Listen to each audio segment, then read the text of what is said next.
Hi, everyone. Wherever you are, good morning, good evening. On this crazy planet, I'm Mark Gray, live from Normandy, and I'm having the great pleasure to be hosting again on DTV, Dimensions TV, Wayne Bush, who's in Texas. Hi, Wayne. How are you?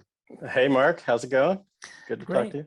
Good to talk to you too. It's been a while, and you've been very active. I've seen a few of your shows, and you've written a couple of articles lately, and that's why I'm inviting you here today because we want your point of view on my show for the French people and English-speaking people who are watching the show on the afterlife witchcraft, which is basically creating our go-to world during our exit from the matrix.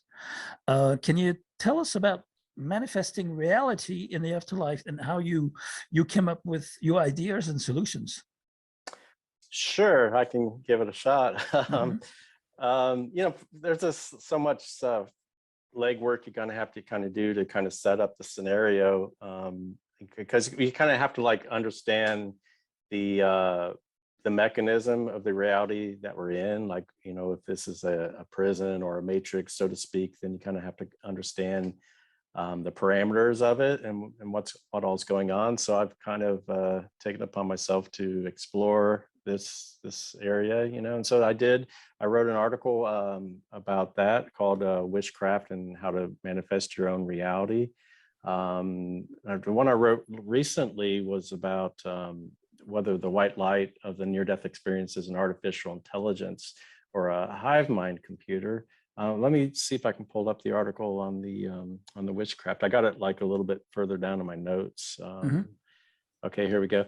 So, first of all, I just want to say that I don't know for certain what happens when one dies. I mean, I don't think anyone does, in my opinion.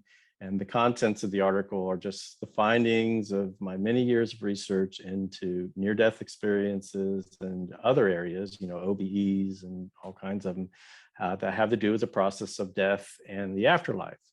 And so, I mean, previously I wrote an article called Why I Will Choose Not to Go to the White Light When I Die, which was kind of relevant too. And then another one on the so-called void of fullness and pure awareness. It's kind of like a cosmic womb of creation. So I think if one chooses not to go to the white light, and it's, because we're told constantly when you die, go to the light, go to the light. And, everyone's pretty much heard of the meme. And, it's all to do with the near-death experiencers that came back and a lot of them were technically dead, right? And it's only because a doctor resuscitated them that they are even alive to tell their story. And I think they probably have the most cogent argument as to what happens when you die, because technically they were dead, temporarily. So they got I think a brief glimpse into sort of what begins to take place on the other side. So if one chooses not to go to that white light, and because I've written extensively on why it might not be a good idea to do that, but if you're not completely satisfied with the fullness and the completeness of the non-duality of the void, because I think once you die, everybody initially starts out in this void-like place where it can either be darkness or you're just, and then in short order, you see this light typically off in the distance, and it seems to, garner people's curiosity, and before they know it, they either choose consciously or subconsciously to go to that light. Especially now, because everybody's told to go to the light. It's great there, and that's that's what happens when you die. You go to the light. Except So, in the last Disney animation movie Soul, who you wrote an article about it, about the movie, which is strange actually. the movie or me writing an article about it? No. Strange that they would not be promoting going to the white light. Well, I think they sort of do when it's all said and done. I mean, the only reason he didn't go to the white light, I mean, and they showed all these souls on like a conveyor belt going into this white light, and funny enough, when you go into the light, you heard the zapping noise, it's very subtle, but it's there, like a crackling or a zap. And the only reason he didn't go into the white light was because he had some unfinished business that he had, like, he was a musician and he wanted to do this gig with this, his idol. And so he was so focused on that he couldn't let go. And so he started running the other way. So, I mean, and all the other beings are said, I don't think you're supposed to do that. You're not supposed to go that way. And so, but then when it's, you know, I don't want to give any spoiler alerts or anything, but basically toward the end, you know, he's going to like go back into the light again. I don't think they like really put it out there that the white light is a trick or bad, but it hints towards it, right? You know, and the same guy that wrote the Soul movie also did the Monsters Inc. Movies, which were all about capturing the, you know, negative energy or the screams of children, and they used it to power the world of the monsters, right? Whether you call them archons or demons or monsters, whatever, it's just a very interesting parallel that they would show that in a movie. But yeah, so so yeah, if you decided that you don't want to go to the white light for whatever reason, and you so you're in this void, and we could go over some of the comments that people make when they're in the void, because at first I was kind of perplexed by that, and because I was going through all the near-death experiences that I found, there was like a couple hundred of them that I found that mentioned the void, and it was kind of a mixed bag. I mean, some of them were very scared and it was a negative experience for them, but then there were a core group of experiences, I'd say like 36 or so, that found it to be just wonderful, you know, just blissful, and just they never wanted to leave, kind of thing. And I mean, we could touch a little bit on that if you wanted or not, or we could just go right into, if you don't want to go to the light, you don't want to be in the void, what do you do to manifest an afterlife? Yeah, let's touch on the void first, the first stage. Okay, so one, I think when one dies, one typically finds himself immediately at death in a type of void, which is known to the Tibetan Buddhists as the clear light, as opposed to white light. And it's one's true non-dual nature of awareness. And I just want to point out that, like, I don't really consider myself an expert or you know, a end-all be-all authority on this subject. I'm just researching, and I don't claim to know what the truth is. I'm not trying to tell people what they have to do or should do. And it's just, I just want to get the information out there, because people are confused about it, I guess. And some people maybe are still, like, if you tell them that, you know, maybe the white light isn't the best choice.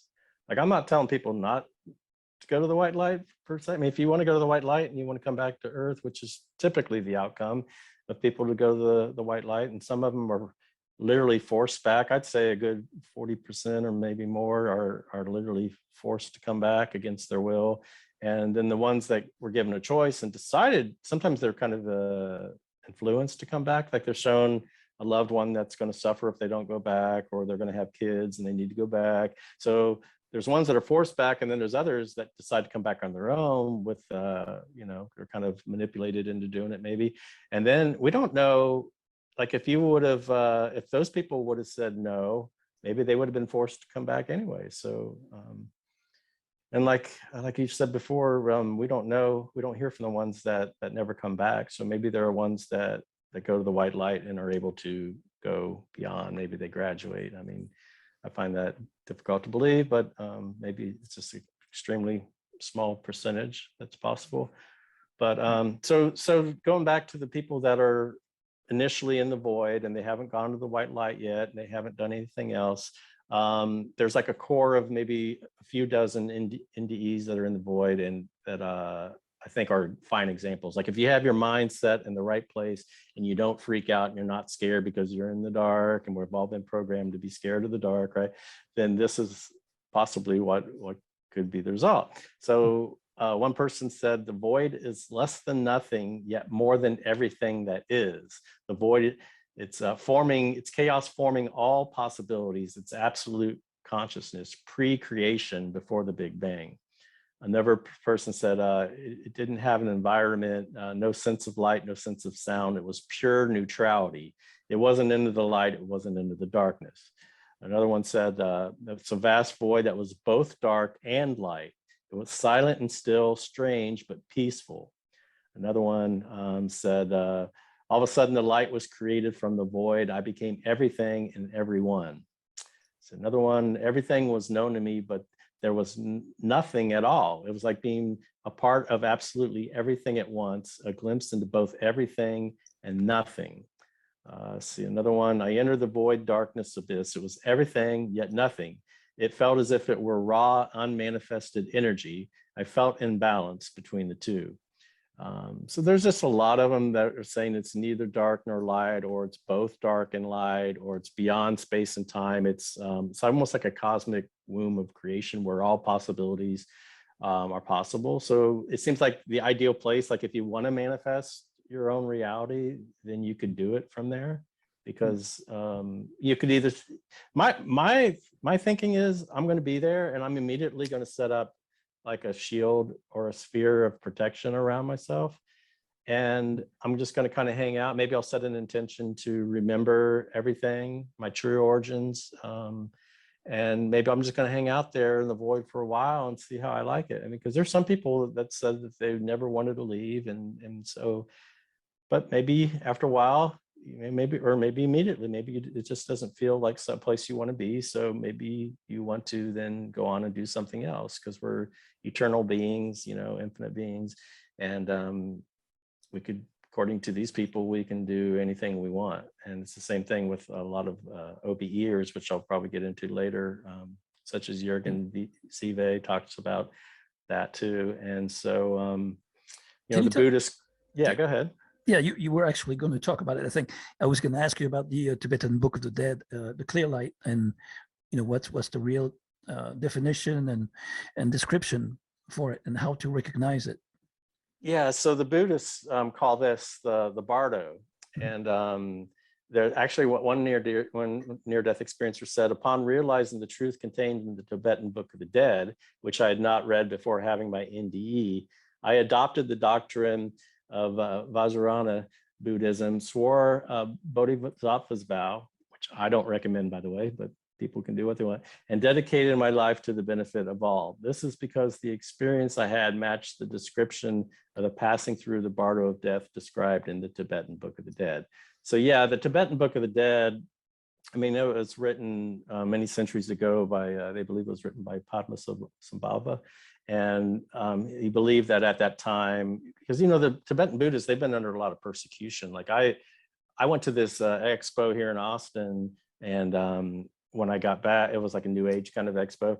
And I got a letter from Richard Gere about free Tibet. So Tibet has been under a lot of persecution from like mainstream authorities in China and whatnot. And so it's very similar to the Gnostics. I mean, that's why I hold both of those teachings in such high regard, the Gnostics and the Tibetan Buddhism, is because they've been persecuted by the authorities, more or less. And so that gives them a little bit of credibility if you believe that authorities in this realm, if this is like a place of tyranny or oppression. So well, today's authority figure for Tibet is the Dalai Lama, and he's not a good example. He was at George Bush's 80th birthday party in Texas. He was friends with Hitler and the Nazis. I mean, in history. Yeah, I look at it similar to like the Christian church, perhaps, is that the Gnostics and the early church. I mean, there were like two groups that were parallel at the time in early Christianity. And the one group basically persecuted the Gnostics and killed them and burned a lot of pretty much all their books that they could find. And then it became evolved into what we have now today with the Vatican and the Pope and all. And there's so much power involved there. And not only that, but like the Bible. You have the King James version. So it's like, how could you write anything that the king didn't want to be written and circulated as truth, right? So, and then you have books, and there are Kings 1 and Kings 2, and all the, so many of the important figures in the books, were like, King Solomon and Caesar, and there's just a lot of authorities involved in this and all that, the Pharaoh. And so I don't know if we can trust something like that. And so I think it's the same thing with the Tibetan Buddhism versus Buddhism. But you're right, the Dalai Lama is also a figure. But I think perhaps, the people that are at the very top, tip top, may be part of the control element. But he wasn't around when Padmasambhava buried these texts like centuries and centuries ago, and talked about the clear light and the different bardos. And like a lot of the mainstream Buddhism wouldn't accept that view or interpretation, like Dzogchen, and there's different areas that do. But I don't know about Zen Buddhism. Some of the others, they're off into their own thing, and that's probably more mainstream, I guess. So I don't know if that answers your question satisfactory or not, but yeah, sure, absolutely. The Tibetan Book of the Dead. So from here, I'll just read a little bit of what it describes of what happens immediate death. This is a passage from the Tibetan Book of the Dead, and it says, "O nobly born, listen. Now that you are experiencing the radiance of the clear light of pure reality, recognize it. O nobly born, thy present intellect in real nature void, not formed into anything as regards characteristics or color, naturally void, is the very reality, the all good. Thine own intellect, which is now voidness, yet not to be regarded as of the voidness of nothingness, but as being the intellect itself, unobstructed, shining, thrilling, and blissful, is the very consciousness, the all-good Buddha. Thine own consciousness, shining, void, and inseparable from the great body of radiance, has no birth nor death, and is the immutable light." So they have this thing where you try to recognize your conscious, the naked consciousness, to be recognized as the clear light. And when they talk about clear light, they're not talking about like a color of light. They're talking about like a clear mind, like a clear sky that, without any clouds in it whatsoever. And so they say, if you can recognize that, then liberation will be certain. And there's another great book too that's more modern. It's called the Tibetan Book of Living and Dying. And it says, at the moment of death, the ground luminosity or clear light dawns in all its splendor. And then the Tibetan Book of the Dead, it says, the Tibetan Book of the Dead says, "Oh, son or daughter of an enlightened family, your Rigpa is inseparable luminosity and emptiness, and dwells as a great expanse of light. Beyond birth or death, it is in fact the Buddha of unchanging light."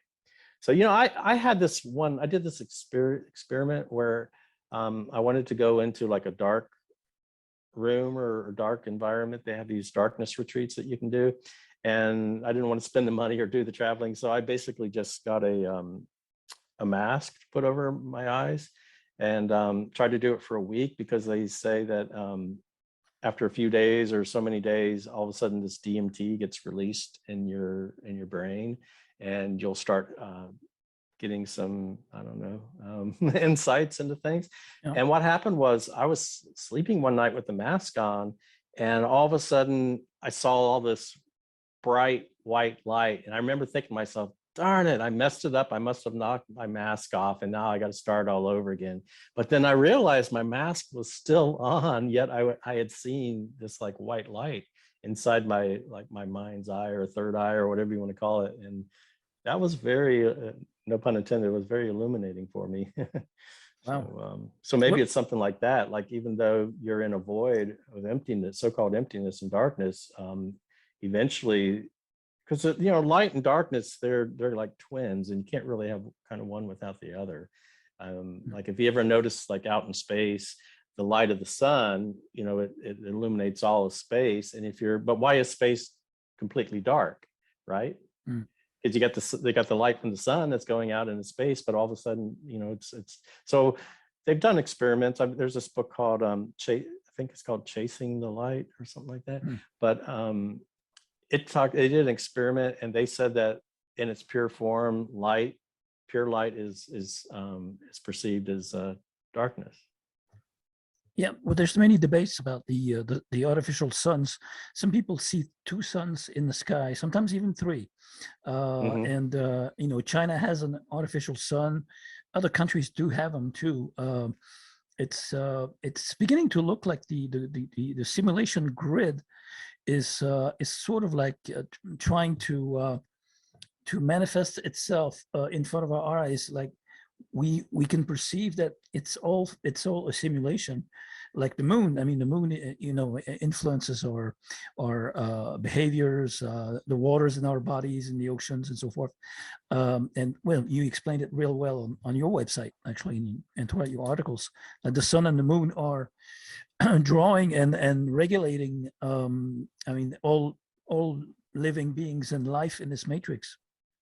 Yeah, without the sun, I was on Greg Carlwood's show, Higher Side Chats, and he asked me about the sun, and I told him, I said, well, I mean, everybody thinks the sun is good, and from our physical perspective, it is. It gives us all our light and heat, and without the sun, life wouldn't exist on planet Earth. So I said it's kind of like a enabler, because if you think the physical world is great, then yeah, the sun is wonderful. But if you think the physical world, like the Gnostics said, is more of a trap, a temporary trap that we can go beyond that, then it's enabling that trap to exist. And if it weren't for the sun, we would be probably spiritual beings out there, probably going on to a better reality, unless you buy into the theory that the earth is a school of some sorts, and we're here to learn and grow, which is what, if you do go to the white light, and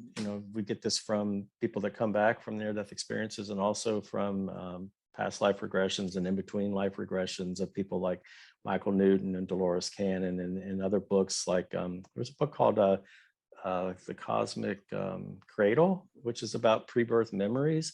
But if you go into all these books, and I had a lot of these books on my shelves. I went through them and page by page, and I found that virtually all these books were saying that these guides and counselors help us plan our life down here on Earth.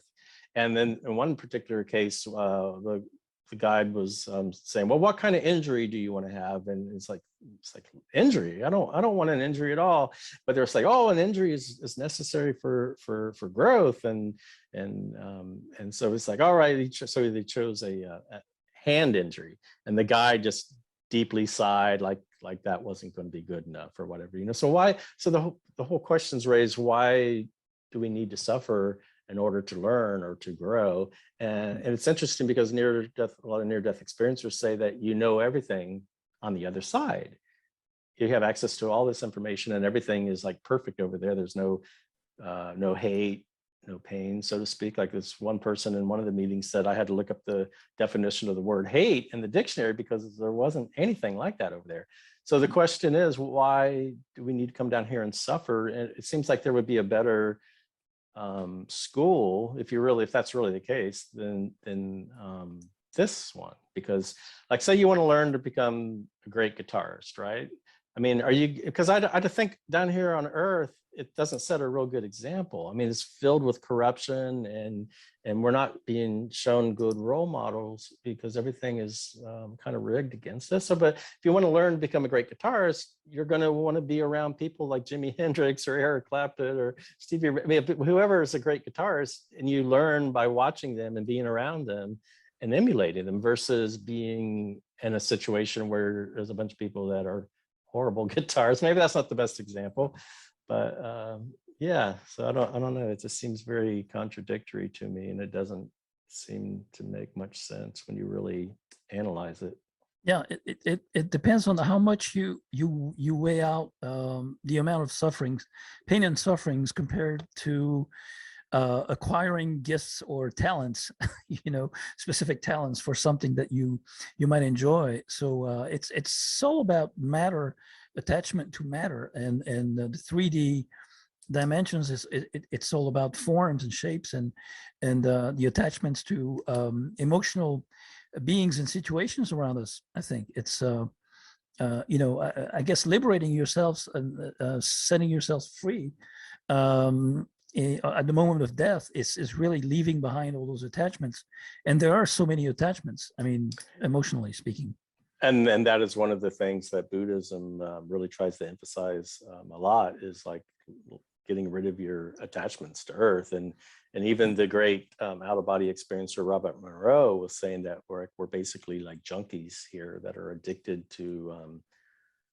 And when you look at it, is it really that great? Is it really that fun? I mean, there's a lot of pain and anguish, and if you look at junkies or, well, whether it's drugs, I mean, they're not having a great time, and maybe for a few moments when they're high in the beginning, but then they become addicted to it and it becomes a hell for them. It's the same thing with like gamblers, I think, that get addicted to that, to the fix of gambling, and the rush of it is like, maybe there's some few brief moments in the beginning where it's kind of exciting, but after you've been down here on earth and how many hundreds or thousands of lives, doing the same thing over and over and then getting your mind wiped, is it really that great? That why are we addicted? Why wouldn't we let go of our attachments to earth? I mean, I don't know. Yeah, and then again, you developed this in your latest article, which I shared on Facebook and on VK and through my group on Telegram, about the white light of the NDE being an artificial intelligence. So if the billions of souls out here, well, down here, would be the power source to the AI system, computer system that's running Earth and its simulation. Yeah, it's, Yeah. I mean, that's what the Gnostics basically said, was that this AI, they said it was without spirit. They called it the demiurge, and it was basically the god of this world, this universe. And so it said that it was without spirit, and it was stealing the light power from the true spirits that were here.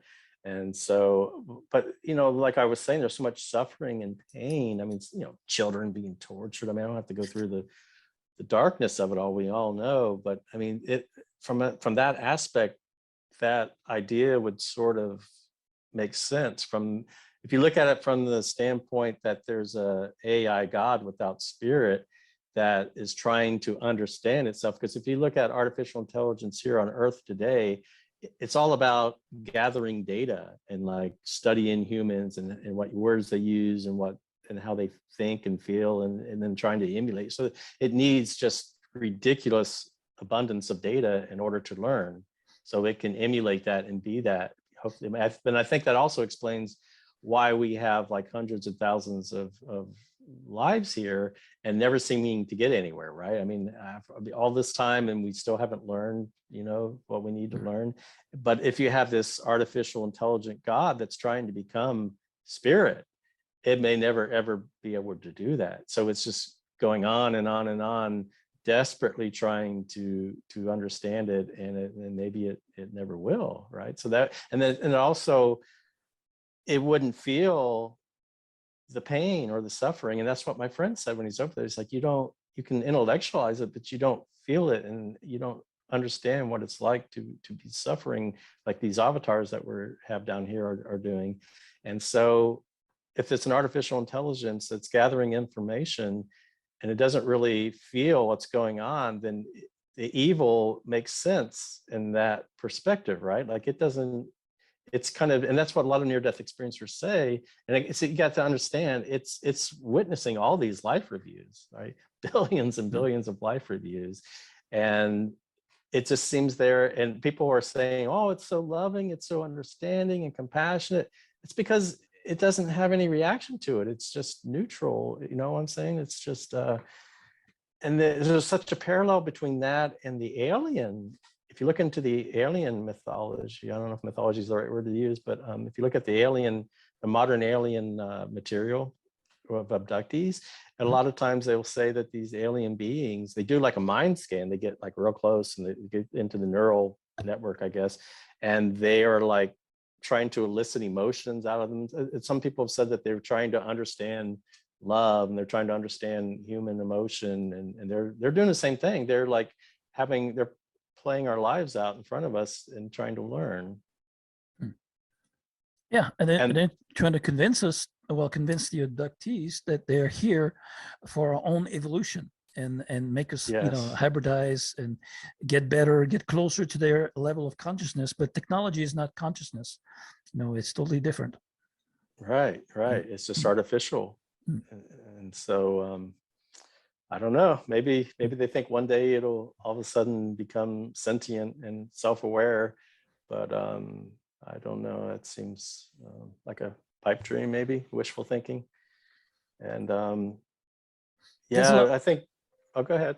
There's a lot of alien sightings winning in the NDE, in the tunnel of light, or in the afterlife, and sometimes they look like light beings Right. to the NDers. So it's another trick from them. Yeah, they'll like I did a search on there's a website called nderf.org. It has over 4,000 experiences of a near death that people have submitted. And so I did a search for, alien. I mean, the word alien doesn't come up all the time, but if you search for gray and if it comes out in other different ways. And so I found like at least 2 or 3 dozen of aliens that were in there, and a couple in particular really stood out. There was one from a woman named Ruth, where she was taken to this council of Greys who said they were in charge of the recycling of souls. And then there was another one from James or something, but he saw like these worm beings that were up there pulling these levers and controls, and they were like kind of in charge too of sending people back down to earth. And like in one case he heard him say, "You go back and be a better man." And so it all kind of dovetails, going back to what you're saying, they can change shape and take on the form of a light being. That happens quite frequently too. Well, I don't know about quite frequently, it's all relative, but at least 2 or 3, because out of 4,000 experiences, if you have 40, that's like only 1%, which isn't that big. However, 40 is not a small number. I mean, what does it take to convict somebody in a courtroom, right, of murder? If you had 40 witnesses that said, "Yeah, I saw him shoot this person," that's pretty substantial, right? So, I mean, I wouldn't just dismiss, 20, 2, 3 dozen people. That's quite a decent number in my mind. So, well, today we have 80,000 pages of Pfizer documents for the Pfizergate, and they're still out there pushing people on the vax mandate in all countries of the world. So that's a lot of yeah. pages. So going back to the shapeshifters that are in the light, there was one in particular where he said, and there's like at least a dozen or two where these beings are seen to shapeshift. And like one said, it wasn't until I asked, "Are you really the Virgin Mary?" that it took its true form. And he said he was like terrified. And then there's others and they say that, well, you're able to take any form you want us to. And they say it's in order to like comfort them, the transition. Like if maybe he's Catholic and the Virgin Mary is soothing to him, but yet that being is not the Virgin Mary. And so you can say, well, that's a good thing for them to do that, but yet it's still deceptive as hell. And it certainly opens up the possibility that it's not on the up and up. It seems could be used for manipulation. How would you know? And that's one of my big concerns, right? I mean, it's some of those NDEs are just very, very troublesome, to say the least. Where people are forced to come back against their will, and we're talking like perhaps up to half or more of the people are forced back against their will. Like here on Earth, if somebody takes something that's yours against your will, we call that stealing or theft. If they coercing something. Yeah, if they take sex against your will, we call that rape. If they take your life against your will, we call that murder. But somehow the beings on the other side in the white light, they get a free pass for forcing people back against their will. Now you can make the argument they signed this contract and everybody else down here is kind of relying on their promise to follow through on what they said they're going to do. So that may be one of the reasons, or maybe they'll say, well, it's kind of like tough love. It's for your own good. You need to learn these lessons. Boom, off you go. I mean, you could kind of try to rationalize it away, but it still is making somebody do something against their will. Like, I mean, I was just recently looking at Dolores Cannon and Michael Newton's books. They're hypnotherapists that have taken people in between lives, right? And I did a search for like the word computer, and I found that like, in Dolores's book, she only has one on in between lives. It's called Conversations with the Spirit Between Death and Life. But this one client under hypnosis was telling her about this main computer room where this like basically the supercomputer is there, and it goes through all the iterations and it's able to like figure out how people should incarnate and all this stuff. So, and they said that only the counselors have access to this room, right? It's like very much off limits to like Dolores and other people. It's and so you have these huge machines potentially that are on the other side. There's one NDEer in particular named Gary who freaked out when he went to see the movie The Matrix. He freaked out and had to leave because it reminded him too much of what the reality he had seen. He said there was a lot of technology that he had seen. And indeed, I've noticed that there's a lot of people talk about this crystal city that's over there, where there's crystal spires and crystal towers and domes. And like here on Earth, crystal is used for like transducers and receivers and storing memory, like, you know, chips and things like that. I mean, I guess that's silicone, but there seems probably an overlay between silicone and crystals and glass and all that stuff. But so it makes you wonder how much technology is there, because like in the Michael Newton books, they were talking about screens that they could see their life on and stuff like that. And so screens are another form of potentially crystal, right? LCDs or whatever. And it's technology. So it makes you wonder if they have technology over there. One NDEer said that he saw his own image like reflected back to him. So if we're dealing with reflection, that could be mirrors, and it could all be technology as far as we know. We don't know any better. They could just be reflecting our own love back to us. And another thing that's I found very interesting was probably 3 dozen or so people said that this being of white light is a collective soul, and it's comprised of like billions and billions of our souls. And that, so like, kind of makes you think that it's all humanity combined. And so, you know, and then there's this aspect of merging with the light. So is this light being over there getting people to merge into it so it can become bigger and stronger? And you know, white is really just a composite color. You take all the colors like a painter and mix them all together and you get white. So it's not particularly intrinsically a higher frequency or vibration. I mean, I think violet would be higher, right? I mean, it's, if you look at the spectrum of the rainbow. So why is the white light? And then scientifically speaking, white is supposed to be, white light is they call it incoherent. So because it's not like very coherent, it's not very fixed. It's like kind of, like I said before, composite maybe. So those are just things that make me wonder so much about what's going on over there. Nancy Dennison, she's a near-death experiencer, and she merged with this white light being, and she said that she got the feeling it was trying to understand itself. And she was like, she called it source, and what we call God. She said it's source, but it was trying to understand where its source is. And she was saying that it's potentially this a society of entities like that over there. So she said it's probably not the end all be all, right? So, you know, this isn't just theoretical, like I'm sitting there philosophizing and saying, oh, I wonder if, I mean, this is a direct report from a near-death experiencer that merged with the light. So, right. I don't know. Let's talk about, you know, the big gap between sun gazers. You know, worship the sun and say it fills you with energy and develops, opens up your pineal gland and so forth. Mm-hmm. And on the other hand, you have Bill Gates, who's been funding a sun dimming program in the sky in order to dim the sun down, you know, always with the global warming hoax that we all know about.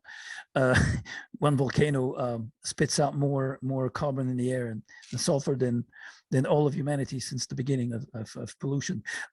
So, you know, what's the intent behind hiding the sun? Basically, this you know, is there a connection to the light? Well, I don't want to get too political or name names, or I can't even begin to imagine what he wants. If that, I mean, I have heard of that too, and I wouldn't know what he wants to do with that. So I'm not going to speculate on it. But I did read recently where I've heard about this rainbow body, and this is something in like Tibetan Buddhism and whatnot, where it's very, very, very rare.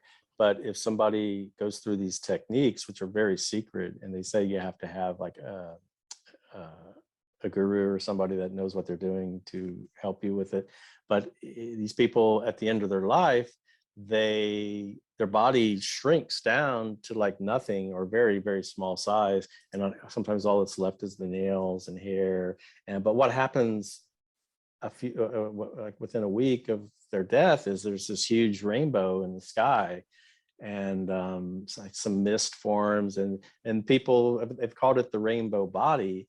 And I heard somebody say, like, and by the way, I probably shouldn't name names because I said I wouldn't. But people maybe staring at the sun has been linked to that. That might be useful or helpful. But I would seriously warn anybody against doing that, because there's a documentary out there. I think it's called Eating the Light or Eating the Sun, I believe. But the person that was doing this, first of all, you could like hurt your lenses and go blind or whatever. But I mean, you'd have to take it in very, very, very small steps, like just do it for a few minutes in the beginning, and at times where the sun's just coming up or just going down, and then slowly. But the person that went on this experiment and tried to do it, they ended up stopping it. I mean, but it is. I'll just say this: I think it's a U2 song called "Staring at the Sun." And I'll just leave it at that. But because I had heard that maybe Bono or somebody was, of course, he's involved in a lot of the global type stuff. But Right.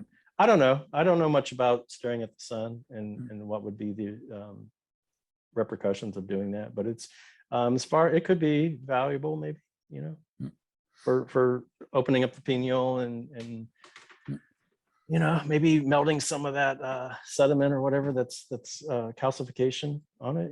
I don't know. But I would say anybody that gets into that area, just be extremely cautious with it. And I'm certainly not no doctor or anything, so I'm not promoting it.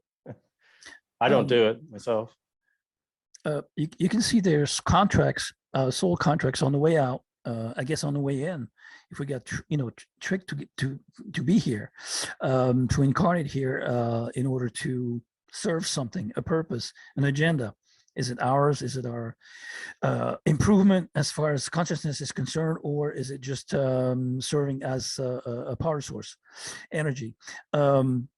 Soul contracts over here for the past 2 years. I don't want to get political, but it's actually the current agenda that's going on. It seems more and more infringing on our civil liberties and personal freedom, freedom of speech, freedom of movement. You have to you're being blackmailed in order to work or travel. You have to take a shot or something, a shot program in order to. The shots contain some nanotechnologies, which are probably connected to something that has to do with the light experiment. And is it something more binding for those who get those shots, even if it's for their out of their free will because they believe in the propaganda, or against their free will in order to have social credit, for example, like in China and so forth.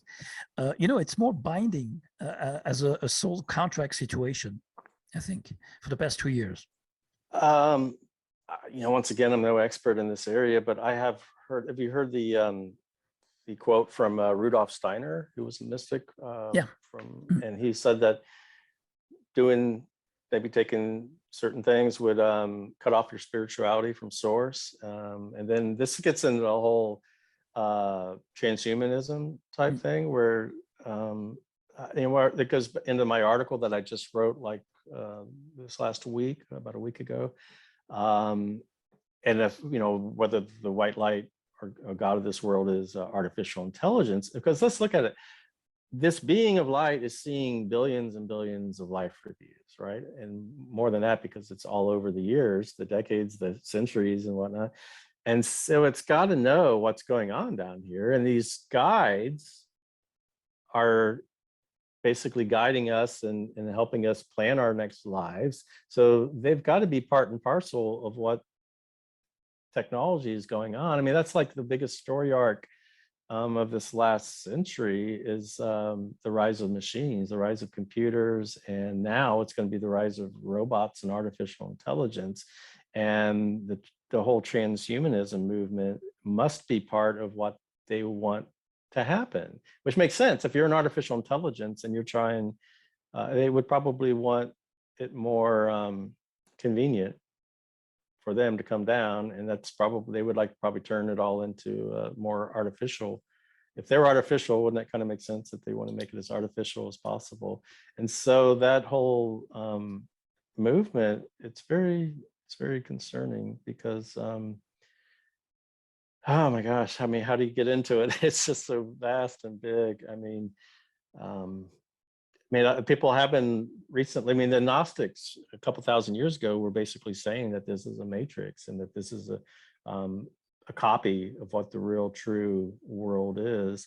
And so it's like a hologram or a matrix. And now you've got scientists 2000 years later writing books and articles saying very much the same thing. And so it kind of lends credibility. I mean, Elon Musk is another person who's very much at the forefront of the movement with, he's got this Neuralink where he wants to put a chip in everybody's brain. And he also has this other company where they're going to be he wants, home robots for everybody.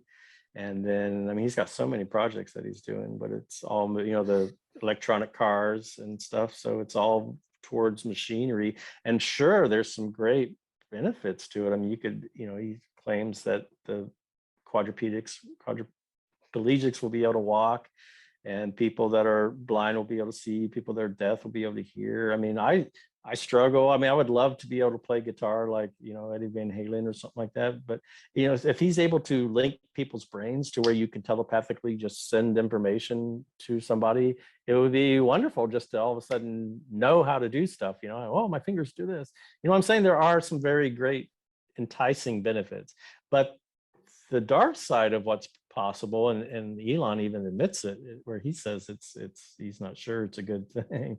It's pretty concerning, where the tracking and tracing of everything and knowing everything that you do and every thought you have, and then beyond that, maybe even be able to control your actions and your thoughts. I mean, it just gets into a very dark place if you want to go that route, It's the same justifications as the DARPA, the defense agency gave to the public for going forward with their technologies, their robotic dogs and their robotic even skeeters, and bees and so forth. They want to actually try to shoot peoples on purpose with insects. Well, DARPA has had those for decades.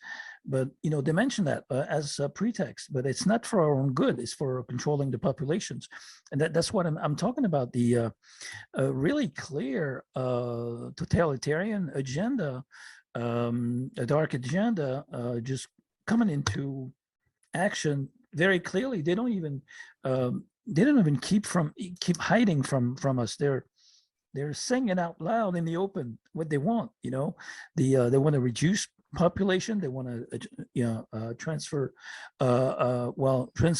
some many humans. You will own nothing and be happy. Yeah, that's it. That's the Klaus Barbie Schwab guy. Yeah, and I heard they took down that tweet and it's no longer available. But of course, right, with the Wayback Machine and stuff, all that stuff can be found. Plus, it's in his book. Right. Somebody said, I mean, I don't know, but somebody mentioned that they're trying to deny that they did that, and I don't know if that's it's all black and white. But my question would be, what if most humans and non-humans, because there are many NPCs around us, hybrids, organic portals, there's all types of humanities around us. I believe, because in the past 2 years I've never come across so many strangers in my life, my whole life. I didn't picture them being total strangers or another alien race among us, like the NPCs. They don't see anything. They deny all the facts. The facts are nothing. Just propaganda from the mainstream media is all that counts. So new species I've come across lately. If those are turning to Borgs, what kind of power source can they provide as far as energy, To vital energy? turning to what? Borgs? Borgs, Like yeah, yeah, like cyborgs. Star Trek? Oh, Yeah, cyborgs. Okay. yeah, What kind of energy power could they yeah, provide? yeah, Exactly.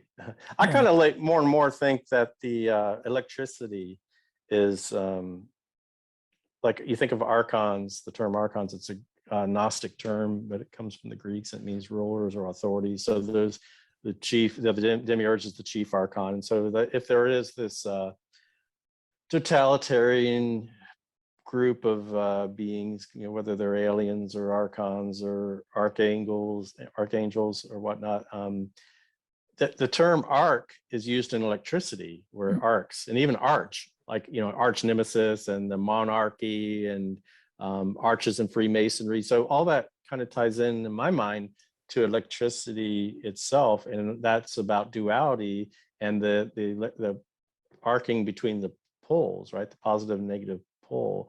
And I don't know, just something I've kind of been thinking of lately with the archons and just being electricity itself, which ties in, of course, with the computers and machines, because it needs electricity or battery power at least to run. And so it just seems it's just going on more and more and more and more down that road in the last century or more. We have Joan of Arc over here. So, well, yeah, sure.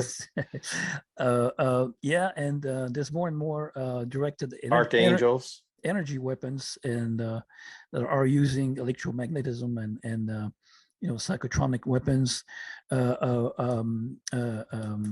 microwave weapons. I had an interview on James Bartley's channel the other day, and some of his friends went to a protest in Australia where he lives, and they got shot by microwave weapons. So they had, they were all messed up, and their cell phones all turned off and got really hot, and the batteries wouldn't charge. So basically, they deactivate all electromagnetic tools and telephones and so forth with those weapons, microwave weapons, and they really hurt and burn them really hard. So they turned that against populations today. So the moment in time that we're living through right now shows us how we are bombarded with a lot of information about what's, on one hand, on how much abuse on the other hand, pain, suffering that we're taking, only justified by lies and more lies, and it's all duality based illusion. But the more they lie to us, and the more they use censorship. So there's got to be a connection between, the not being able to hide the lies because of the information age, and they're using censorship in order for people not to become aware of what's really going on. Conspiracies have never been so true in our reality, and for more and more people.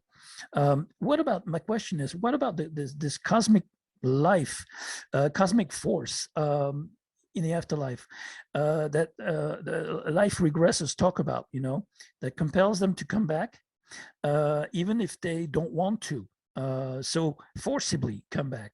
Is there a strategy to be aware of not giving power or the choice away in the afterlife at the moment of death or passing? Well, it comes down to the power of intention and free will, the willpower. Mm-hmm.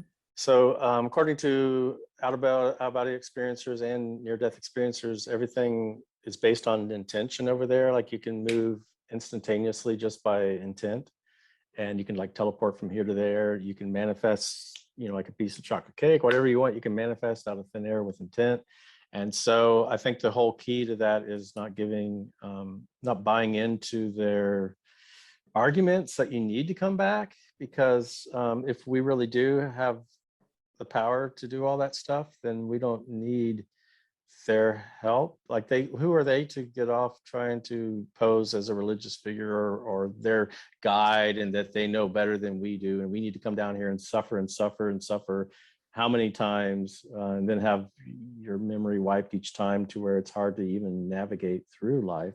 Why would you agree to something like that to come down? Because they've let's look at it. I mean, from my personal opinion, they've used religion in some ways to control people, in that, the two basic ones. In the West, you have, Judeo-Christian, and so they basically convince people that, well, when you die, you're going to meet your maker, and you're going to answer to him, and you're going to be judged. But if you take Jesus, you accept Jesus, then, well, you're going to be okay with that.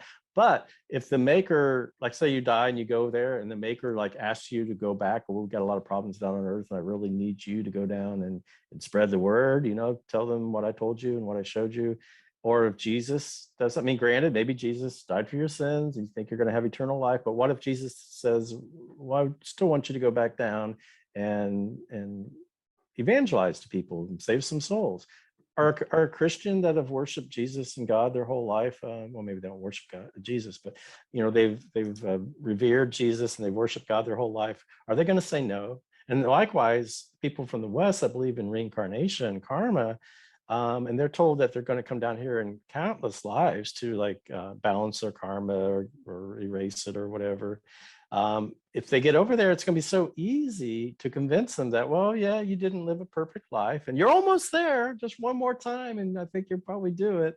And it's just so easy to convince people based on what they've been told here, whether it's propaganda or indoctrination. It sets up people's expectations, and that's what they're manifesting with their belief system through their intent, right? And they're intending to have that Christian experience, or that it's just kind of the wheel of karma, all that stuff. It just seems like it's a trap, more or less. If like the one person that said he wants to take a bodhisattva's vow, right? And that basically means that he's going to keep coming back until the last soul has been liberated. So, but here's the catch. If we really do manifest our own reality with our consciousness and our intention and that, then if you make an agreement that I'm going to come down and save all these souls, well, then that means that you just created a bunch of souls that need saving for you to go down and save it. So it's like a perpetual endless cycle, So I think that's the trap. But to answer your question more thoroughly, I mean, what can you do to not fall into that trap of being, make the contract and whatnot? I'd say don't go to this is my own personal opinion, don't go to the light in the first place. And if we can help it, I mean, manifest your own reality, or put up a sphere of protection or something, and maybe hang out in the void, whatever it is. I'm not going to go to that white light if I can help it. And so that's my advice. But just have a strong intention not to come back, and also just with your willpower, fight it with everything you have. Don't agree to it.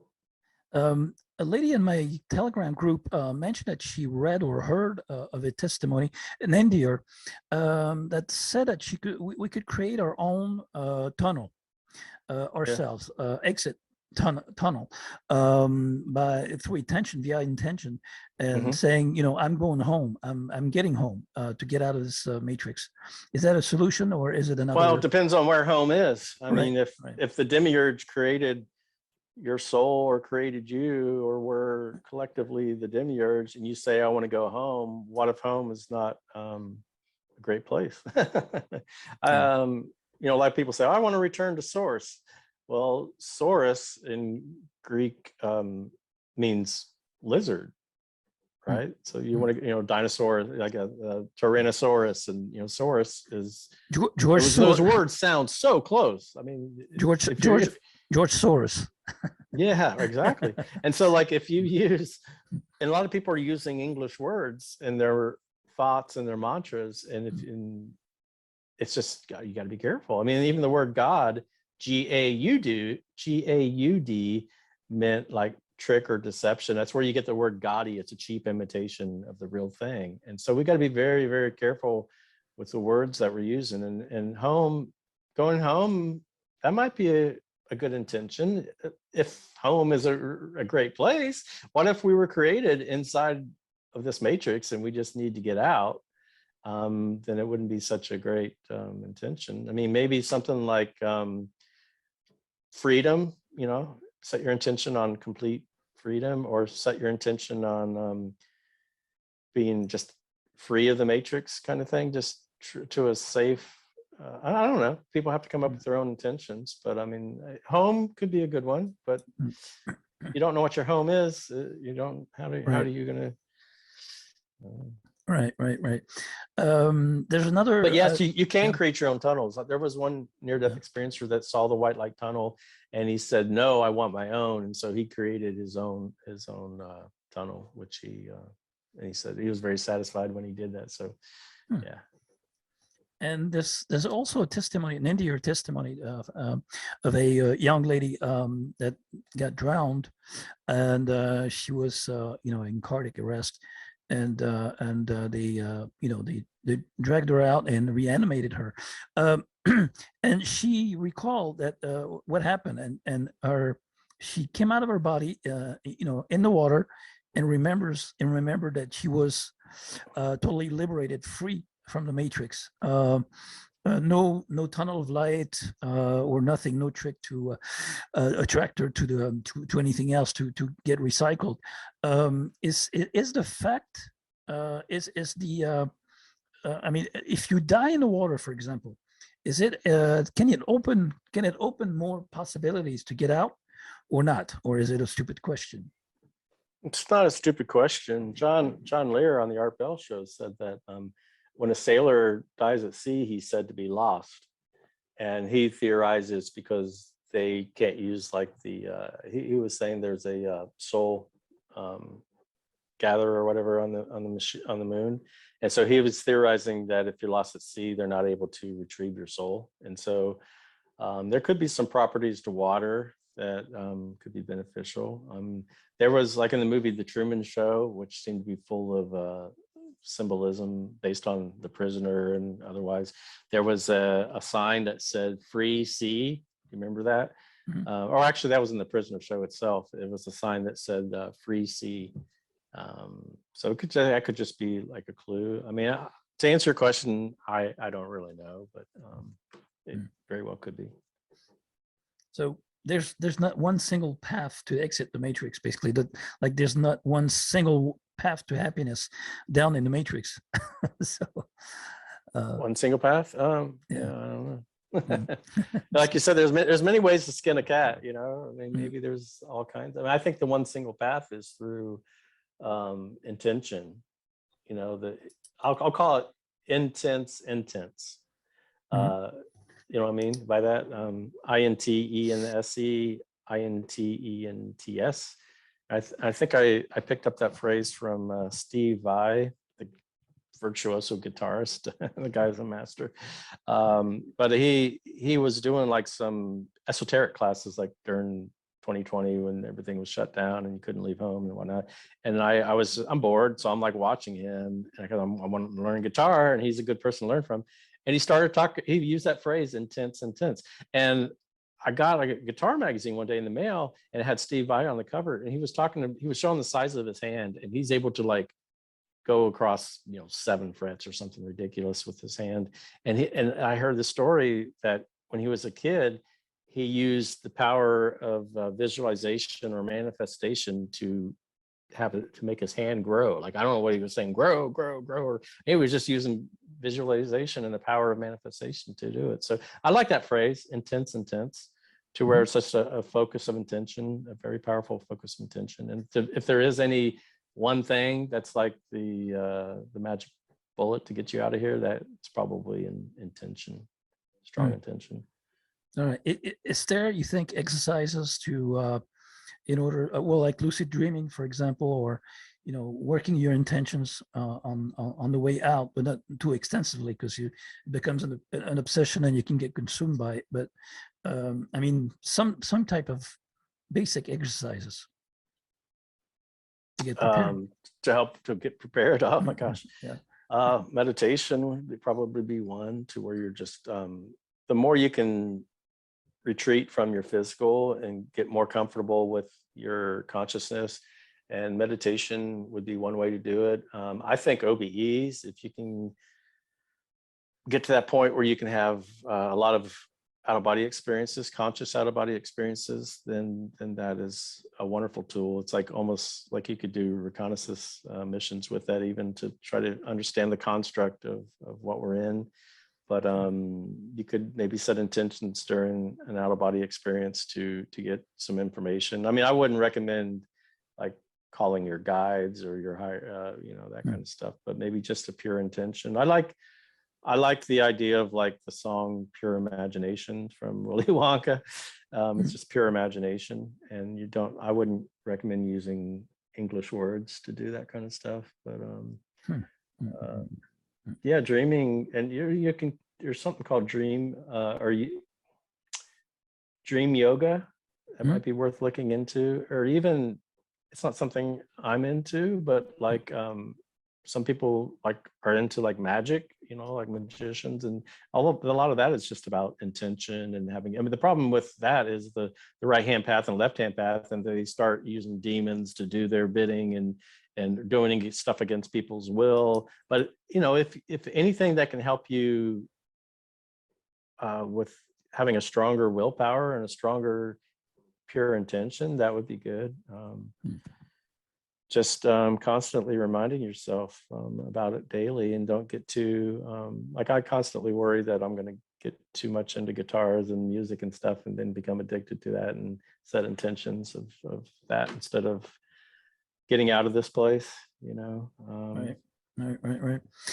You've heard about their predictions. I mean, the Deagle predictive agency that took out the predictions because the too many conspiracy realists 100 people in America.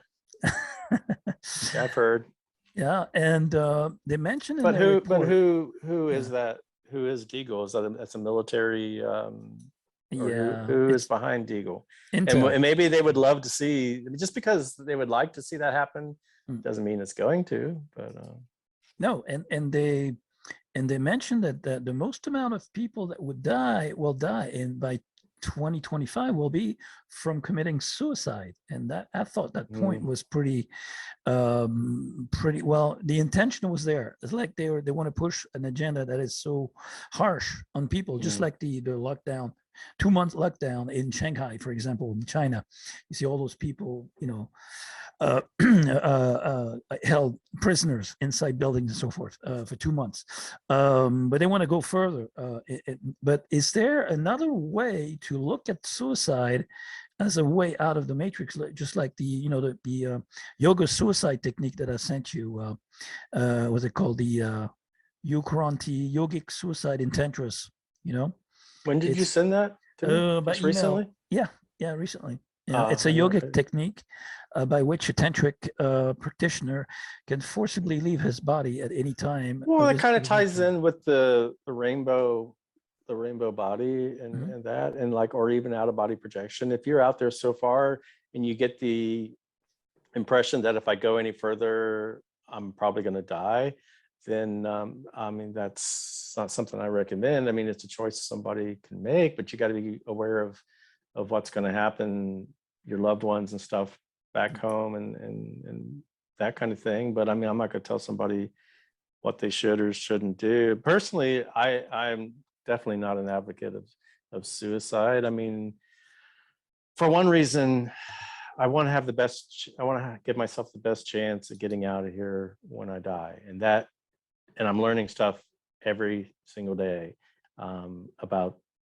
the nature of this reality and the nature of what lies on the other side and what we can and can't do. So and it's only temporary. We're only here temporary, and there is some suffering and there is some pain, but there's a lot of great stuff here too. And so I try to focus on that. I maximize the positive and minimize the negative. And so, yeah, I contemplate a lot of deep, sad thoughts, but by the same token, every single day I try to maintain a balance, and that's why I'm trying to learn guitar and piano and focus on the music, so I can, there's a lot of my life that, I mean, my life isn't so bad that it's like a complete suffering nonstop. There could be people that have that situation, and all I can speak to is myself. And so for me, suicide is not even a question. But is there a technique that could do that? Maybe. I didn't read. I never saw what it was that you sent me. But Yeah. Another question on the language attachment. Well, language spell. Like you mentioned, so many words can be taken for granted as liberating, and they could be tricks. Other tricks. Near death. The expression near death experiencer. Isn't it some type of a trick in itself, because it means near there is death. no death, first of all. I mean, Right? death from the physical body, but yeah. They get close to death, near death, but they're not dead. Hmm. So my question would be, isn't there a trick behind this whole technological AI based simulation that we're in? Let's take for granted that we're real people with highly spirited people with access to consciousness and so forth. And but wouldn't some testimonies be tricking us into false solutions, for example, because it's called near death? I basically think it's a death experience. I mean, they did, for a lot of people, they actually did die. I mean, they didn't permanently die. They ended up coming back. But for some people were pronounced dead. They were clinically dead. I mean, maybe their heartbeat stopped. I mean, maybe even some of the brainwave activity ceased. But yeah, you're right. It wasn't a permanent death because they're back here talking about it, which is a very interesting point, is that a lot of the people that died don't come back, right? We only hear from the ones that came back. And so we don't know what really happens. I mean, that may just be the very first. Some people say that the light is like a veil, and that you go through, once you go through it, then like a Dolores Cannon was saying, the silver cord gets dissolved. And once you go through, then there's no coming back based on that. Is there language that can be a trick in near-death experiences? Are you just talking about the term near-death experience, or other stuff? I mean, contracts and stuff like that could be considered in that category as well. Yeah. For example, contracts. Yeah. Renewed contracts. First of all, it's a contract. A tract is a pamphlet or something like that. A tract, right?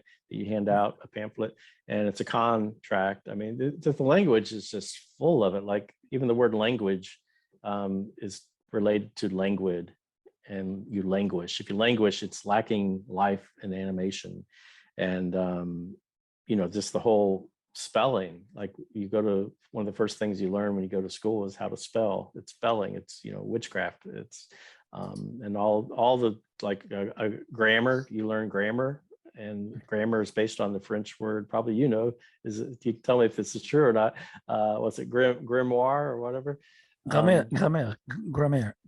Yeah. So it's like and that is a grimoire is like a magic, a book on how to cast spells, right? And so like a lot of that stuff, it really does have and just the whole thing. It's like you pronounce words to or you, like a judge pronounces a sentence, right?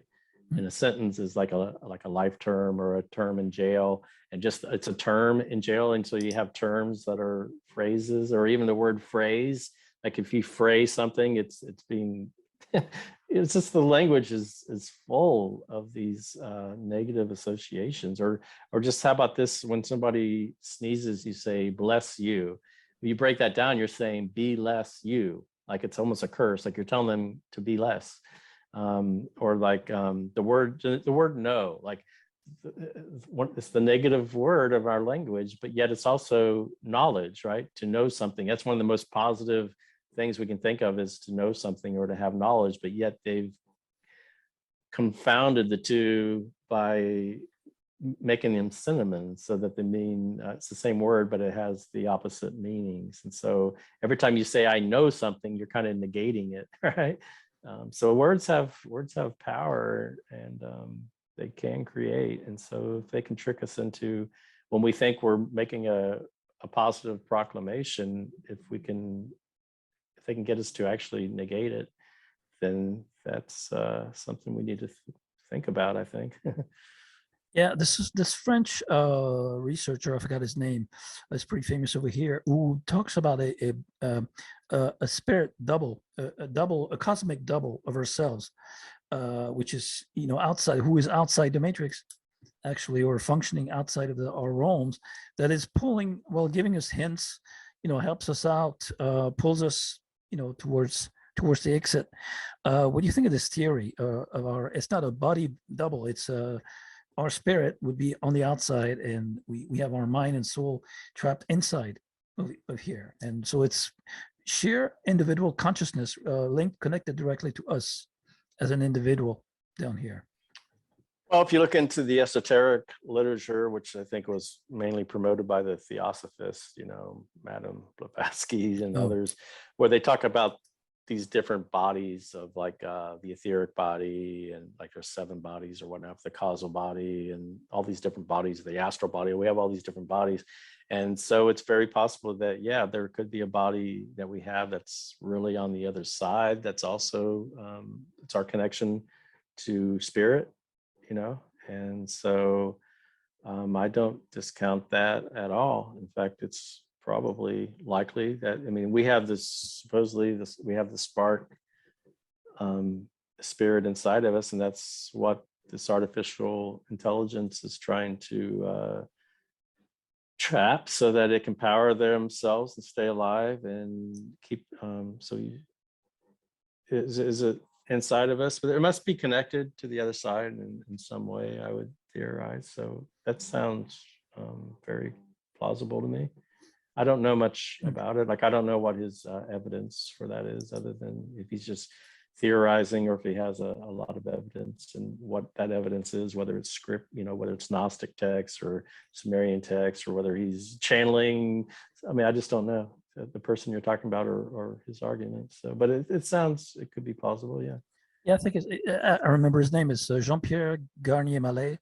I think he's a physicist or something. I'll send you some info later on. Is it based on quantum entanglement or something like that? It could be. It could be that. Yeah, it could be that. Because if the void, and this is just a big if, like a lot of people believe that void is still within the matrix, which it very well could be, because the people in the void, there's been a couple that can still hear a voice or are somehow kind of convinced to come back. So maybe you're not, or maybe that's just their own manifestation. So I don't know whether that void is outside the matrix or whether it's inside the matrix, but a lot of people talk about this void as being like a place of quantum reality, where it's, we tend to think of things as dual natured, like it's either this or it's that, it's either light or it's dark. But this quantum world, it can be both and at the same time. And it kind of doesn't make sense to us because we're in duality, but in that quantum world, it could be different. And so they have this thing called quantum entanglement. So that may be, if he's getting into physics and stuff, then that may be his rationale. That there's as you talk about like wormholes and quantum holes that kind of go back to this reality. I think so. I can't recall exactly, but tunneling and all that. So, right. So there are all these buzzwords like quantum entanglement and tunneling and all that stuff that may be what he's getting towards. And yeah, I would have, I think there's something to all that. Yeah. That's why I wrote the article about the void and the quantum world and all that. But I didn't get that much into the physics behind it, but there definitely is a lot of physics that kind of backs it up for sure. Do you think there's a way out inward as opposed to out of body? Like maybe through the heart, or I don't know. For example, the umbilical cord and placenta is where the baby comes, directly from source into this world, and that's why they cut off the placenta cord, the umbilical cord rapidly, so he gets disconnected and he's totally programmed in this world. But this is nourishment from the source, basically from the mother.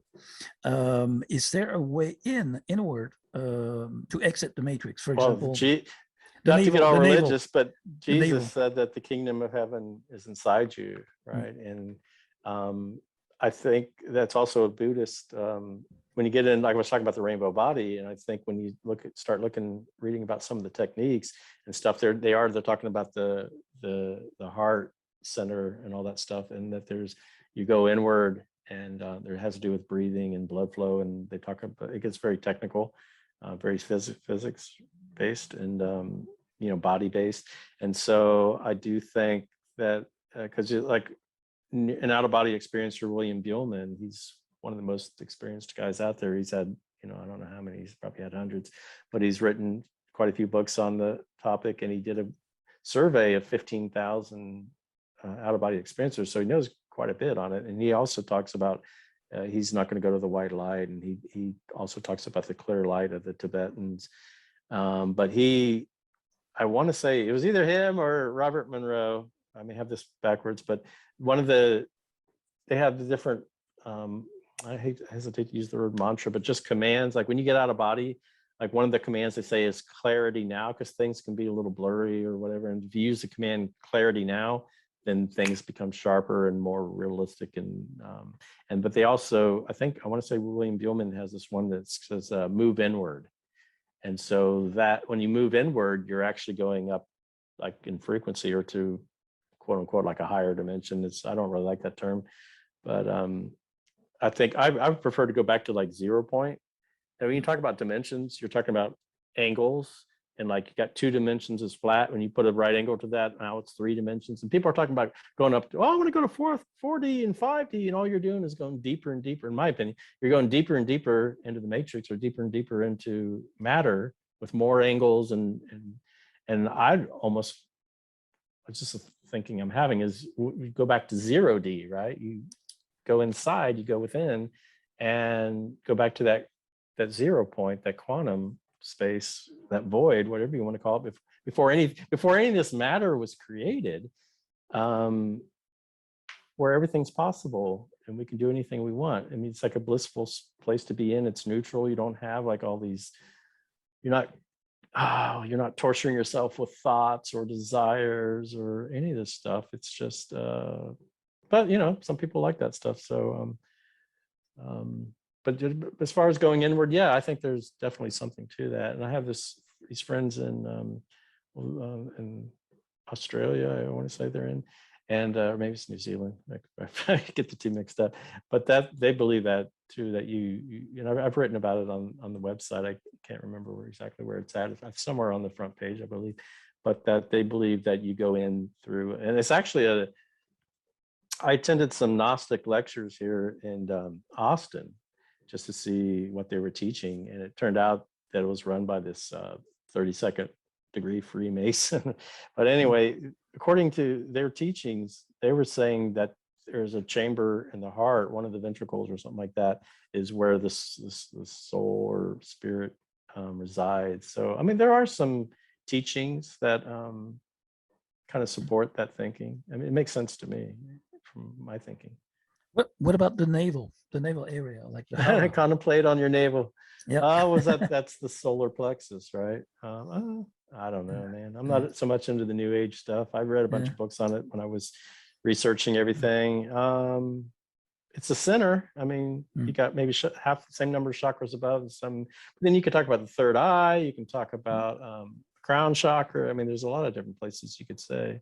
But the heart is like, that's what keeps us alive, right? It sends the blood out, and they say the power is in the blood and all this stuff. I mean, ultimately, I don't know, but I think there may definitely be something to the idea of the heart, because you've even got the phrase heart and soul, right? So I gave it your heart and soul. There's a famous song called Heart and Soul. Yeah, actually. Can you tell us about the guy the NDR who met the demiurge? You've done a couple of shows with him, and you wrote a couple of articles regarding his testimony. Yeah. He's a good friend of mine now. When I put this idea, this theory out here, website, wrote a bunch of articles, and I said to myself, I really need to go talk to a bunch of people that have had these near-death experiences. And I knew I was going to be going there, and all these people are going to be saying, "Oh no, you're wrong. It's not a trick. Or there's no place better than that. It's you're meeting God itself, and there's so much love, and it's wonderful." But I'm like, okay, I need to go and see. So I went to this meeting, and there was 12, 15 people there. Not everybody had near-death experience, but the ones who did, so he went around in a circle and everybody talked. And this one person in particular was talking about, he said one thing that really stood out to me. He said, there's a lot of psyops going on the planet. And like, well, what? Here's somebody who might understand my thinking that, maybe this God doesn't have our best interests at heart. So I ended up talking with him after the meeting. And I swear, I went up, I said, have you ever heard anybody mention a demiurge or archons? And he looked at me and he said, I met the demiurge, which is, how many people even know the word demiurge, especially back then? This was like 7, 8 years ago. And he said, I met the demiurge. And he goes, the moon is here. And there's like these alien, and I'm like literally going, man, how he's saying everything that I've been talking about, the moon and aliens and the demiurge. And so I like, oh, would you be interested in being interviewed for, have this website, and can I interview you about your experience? And he said, yeah, sure. So, I interviewed him. And so basically his story is that I think he grew up like in West Texas, and, they, I don't know, I shouldn't say it, but I mean, he I don't know how I came about this belief, but he kind of wanted to get rid of the Russian. This is back in the day when the Russians were, well, as if they're not today too, but the communism was such a threat, and so he wanted to like basically get rid of the Russians. And he had this love of flying. Like ever since he was a little kid, he had these flying experiences like OBEs, and so he developed this love of flying, and he wanted to do that. So from an early age, he was trying to learn to be a pilot. And so he got into like the military and stuff like that. And at some point he was going to one of the meetings, and it was a rainstorm, really bad rainstorm, and his car went off the road and he went through the windshield. And so he's out there in this darkness, and all of a sudden he called it like a window of light out in the distance.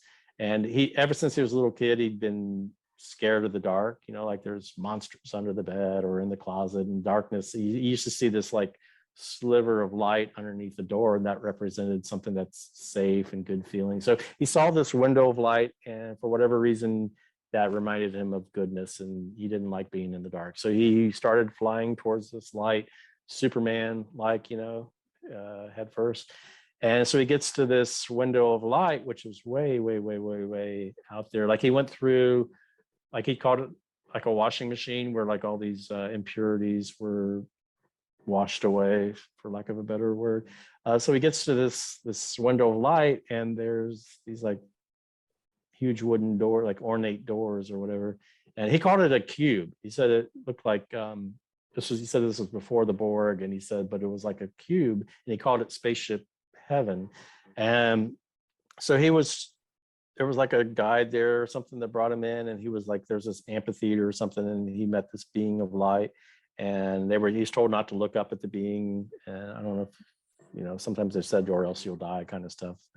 But there was like a bunch of beings that I think were watching, and they had like this review of his life, like a 10-minute clip showing only the good things. A lot of times people are shown bad things too, but in his case he was shown only positive type stuff. And he was like, and so the being asked him 2 questions. What did you think of your life? And he was very grateful. He was, thank you for my grandmother and my best friend, and motorcycles and running, all that kind of stuff.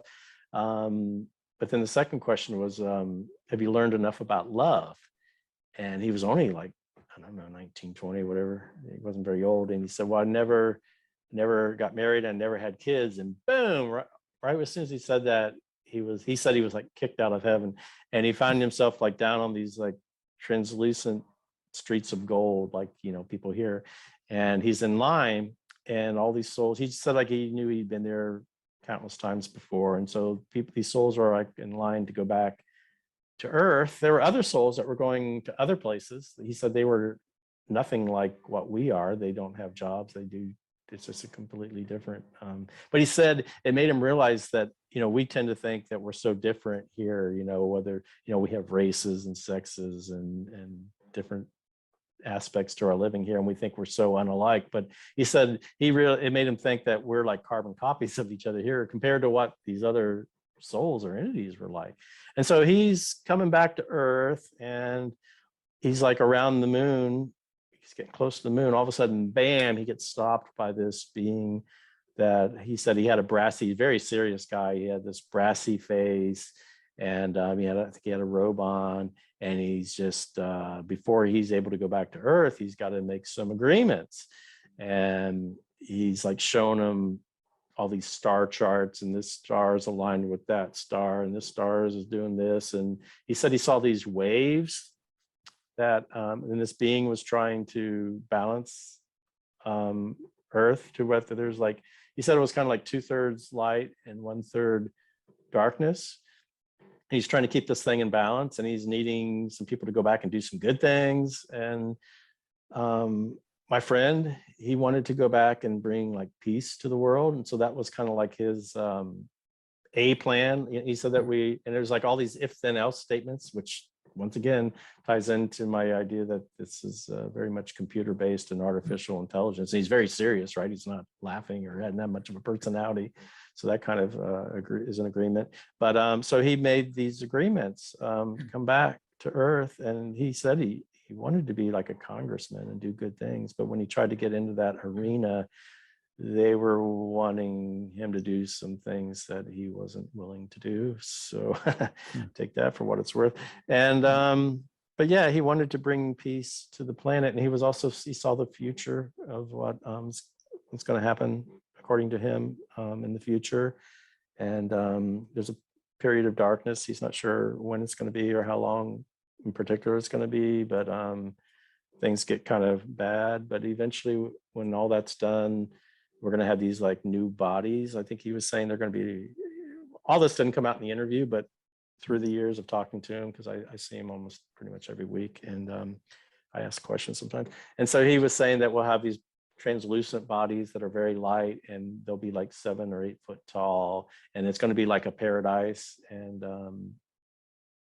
I don't know personally, but he also says that we should not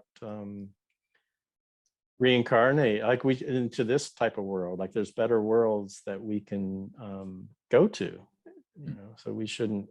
But he kind of said this being was kind of like a chess player, and he knew that he was going to fail. He already knew. And I don't know, I'm sure I'm leaving out some details, but for the most part, that's kind of his story. Yeah, so he came back basically. The Demiurge, Yeah. isn't the Demiurge Saturn somehow in mythology? You visit the Reddit boards. There's like whole subjects on Demiurge being Saturn. It's possible because Satan and Saturn, and Pan is a moon of Saturn, and Pan is also associated as the devil in like pagan stuff. I mean, I think Wiccans look at Pan as being the Lord. There's a Lord and a lady, and I think Pan is the Lord. And so it's possible that Saturn, you had Saturnalia, and that's where the Christians took Saturnalia and made it into Christmas. That was around December the 25th. And so, there's a whole thing about at the poles of Saturn. It's like a hexagram, and they talk about the cube, and you look at the symbols of a lot of companies and stuff, that there's a cube in Saturn. There's something about that. And if you flatten out the cube, it's a cross. I mean, there's all this stuff on that, and it's possible. But I mean, from a lot of my reading, there's also people saying that the sun, is it like Gnostic type based stuff, that the sun is the demiurge too. And I've did some research where my friend of mine alerted me to this, that there's back in Sumerian text, there's this deity named Nergal. And Nergal was basically Ares or Mars, and his symbol was a lion, which was the symbol of the demiurge. So I can't say, yeah, Saturn's the demiurge. I just don't. And it's interesting because Saturn is also Kronos, which is associated with chronology and time. So there is some, that would kind of make sense. Chronos, which is our the time is our present, basically. Some say the grays that endiers or even abductees encounter or could be future humans in the future after, after the nanotech injections and so forth, and all the 5G technology and the transhumanism or that and we maybe went underground from a right. catastrophe, and all of a sudden all our limbs are atrophying and we don't need our eyes anymore, so they get all big and you have to see in the dark. So, I mean, yeah, I'm aware certainly that they say the Greys are humanity in the future, and the speculation is that that's why they're abducting us. They're desperately trying to get there, or they got rid of emotion at some point along the line, and so now they're kind of these emotionless, smaller beings, and they're like desperately trying to get that back. I mean, I don't know. From what, like David Jacobs, who's one of the guys that I've read quite a few books on, that I think there's quite a few researchers. I like Dr. Carla Turner, and but I don't know how you feel about David Jacobs, but from what I heard, I may have this number wrong, but I think he's done like 70,000 regressions of abductees. And so, and he's found a way to get past like these aliens. Supposedly they leave us with screen memory implants, where like you just remember seeing a deer or an owl, and so you don't remember the abduction experience. Well, David Jacobs has found a way to get past those screen memory implants. He's very skillful, and so he gets to more of the truth. And I would love for him to do that with near-death experiences and what happens when people die, because it would just be he's getting up there in age. I'd love to get an interview with him or talk to him and ask him to do that. But so anyway, he talks about these hybrids that have been here for quite a few years now, and that they're basically infiltrating our society. And his latest book is Walking Among Us, and I think it's something like the Alien Agenda for Control of Humanity or something like that. And so he really believes it's, and he's had a book called The Threat. So his take on it is not optimistic at all. Like he says that, and he believes these insectolins, he calls them insectolins, but they look a lot like praying mantis, the mantids. Right, the mantids. And so he believes that they're pretty much the ones in control, and that the Greys are just worker, I'm not gonna say robots, whatever. They're just the workers that are doing the legwork for the bigger beings that are usually seen behind them, or not as often reported upon. But also, just as a side note, Linda Moulton Howe had said that the mantids are in control of our evolution too. I believe she said that. So I don't know, but I don't know where I was going with all this. What was the question again? About the Greys, right? Yeah, the Greys, yeah.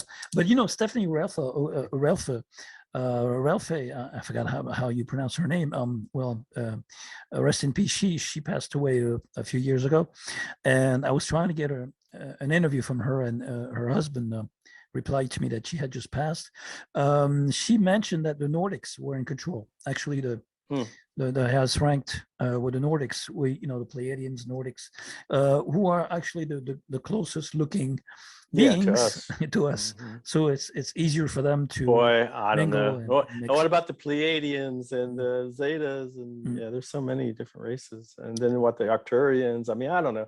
I don't really like I don't trust aliens. I mean, there may be some good ones, there may be some bad ones, but according to Dr. Carla Turner, who did a lot of research on it, she said, there's one thing I can impress upon you in all my years of research is that these beings are not to be trusted. I mean, they're always making these claims that, we're going to come to this place at this time, this is going to happen by this time. And she basically says they lie to us all the time, so they're not to be trusted. I mean, I don't know. It's just, I don't claim to be an expert on the aliens by any stretch, but personally, nobody seems to be saving us, man. It's like if somebody's doing something, whether it's the white light or the angels or the aliens, I don't know, man.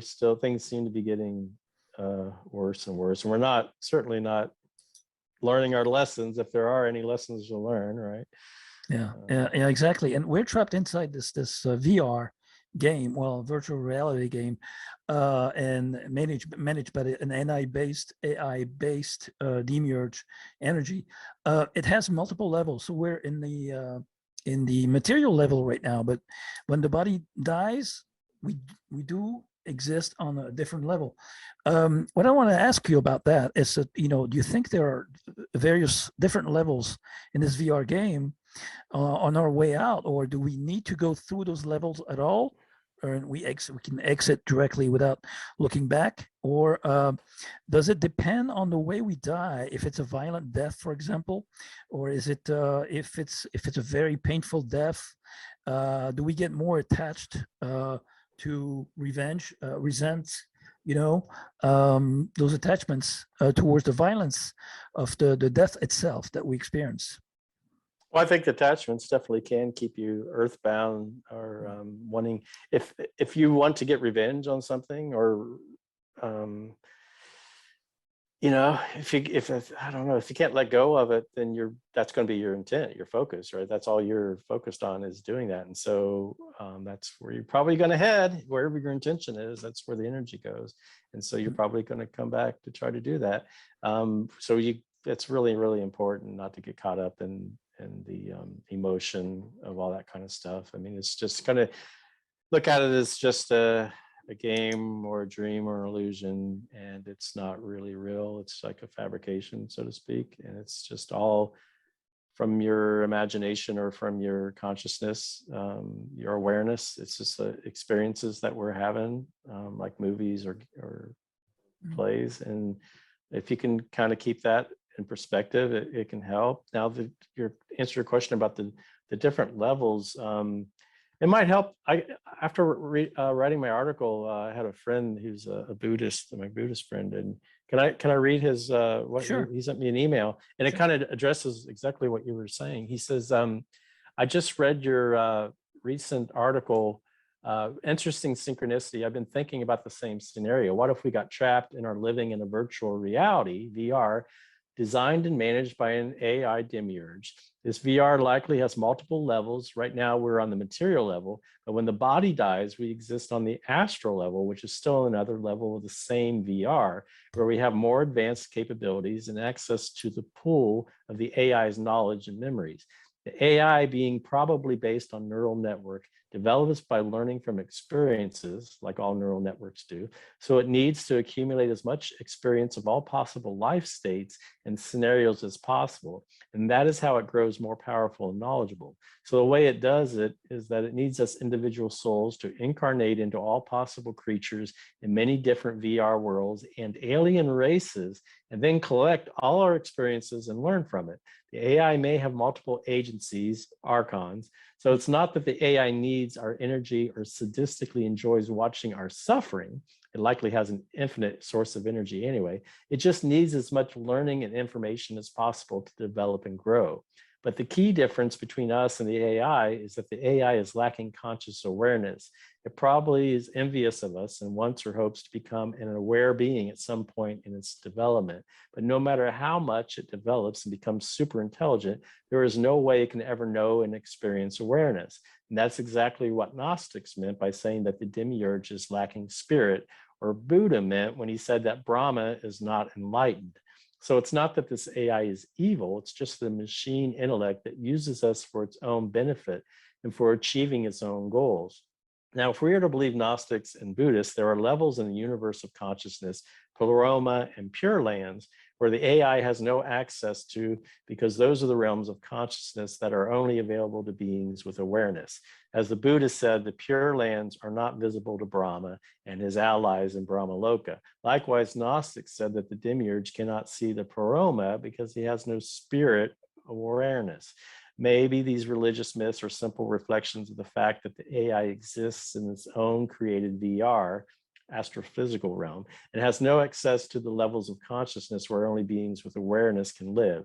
So the message of both Gnosticism and Buddhism is that we, the beings with awareness, need to recognize our awareness, realize that we're trapped in a samsara AI created VR, and escape from it right after the death of the body into the realms where we actually belong. And he sent me a follow-up. He said, P.S. So the AI could just learn by creating a multiverse VR and populating it with smaller AI agents that would collect all possible experiences. But it needs us, aware beings, to participate in its learning and to integrate us into the hive mind, because it hopes that by learning from our experiences and by integrating us into its network, it will eventually become an aware conscious being, which is impossible in principle, but it still wants or hopes to achieve that. And that's why it needs us and tries tries to keep us in the VR by attracting us with light and love, with beautiful scenes, convincing us that we are also learning and growing from our VR incarnations and so on. So I really appreciated him writing me and giving me some confirmation that maybe I'm onto something with the article. And I mean, I was a little hesitant to put it out there because when you say that the white light of the NDE, that's, you know, people call God, some people call God, and it's so loving. I mean, to say that it's AI, man, I'm going to get some pushback on that. Right. Yeah. So, Yeah. Absolutely. Yeah. So he explained it real well, and you told us exactly what I was actually had in mind. The life review. We have to avoid. just to piggyback on that Yeah, also, yeah. in the article I mentioned, the Gnostics talk about these light streams and light beams, and that there's these servitors that they call them the receivers of the sun and the receivers of the moon. And there's like an archon that there's actually books they have that has the word archon in the title, and they talk about these archons that basically steal our souls and that take the light and they bring it to this treasury of light, and there's this virgin of light there, and then another being that's called Melchizedek.